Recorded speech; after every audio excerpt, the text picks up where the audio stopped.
साक्रीत महिलांसह अनेकांचा वंचित बहुजन आघाडीत पक्ष प्रवेश।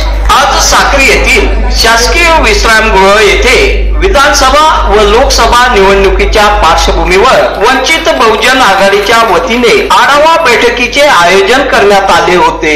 सदर बैठकीस वंचित बहुजन आघाडीचे उत्तर महाराष्ट्राचे अध्यक्ष ॲडव्होकेट रविकांत वाघ, उत्तर महाराष्ट्राचे उपाध्यक्ष आबासाहेब खैरनार, धुळे जिल्हा उपाध्यक्ष CS मोरे, प्रभारी उपाध्यक्ष ताराचंद वाघ, धुळे जिल्हा संघटक खरात दादा, माजी तालुका अध्यक्ष पिंपळे दादा आदी मान्यवरांच्या उपस्थितीत आढावा बैठकीचे आयोजन करण्यात आले होते। या दरम्यान साक्री शहरासह तालुक्यातील अनेक ज्येष्ठ तरुण व महिला भगिनींनी वंचित बहुजन आघाडीत पक्ष प्रवेश केला। या आढावा बैठक प्रसंगी अनेक पदाधिकारी मान्यवर यांनी आपले मनोगत व्यक्त केले। यात येणाऱ्या विधानसभा व लोकसभा निवडणुकीसाठी सर्वांनी कामाला लागा व सज्ज राहा अशा सूचना देण्यात आल्या।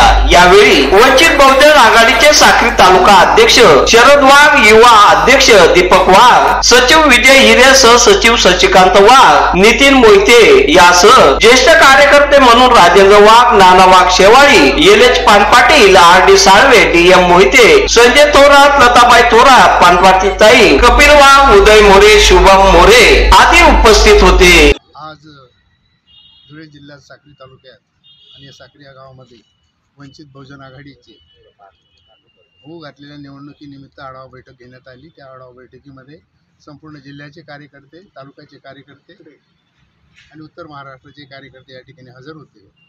आजच्या घडीला 2024ला 22 जानेवारी 2024 रोजी या ठिकाणी राम मंदिराचं उद्घाटन होत आहे आणि त्यावेळी कुठल्याही परिस्थितीत या ठिकाणचे सत्ताधारी केव्हाही निवडणुकीचं बिगुल वाजवू शकतात, आचारसंहिता लागू शकते। त्यामुळे वरून श्रद्धेय बाळासाहेब आंबेडकरांनी संपूर्ण महाराष्ट्राला आणि महाराष्ट्रातल्या तमाम कार्यकर्त्यांना आगाह केलेला आहे और सांगितलेलं आहे की तुम्ही या ठिकाणी निवडणुकीच्या कामाला लागा।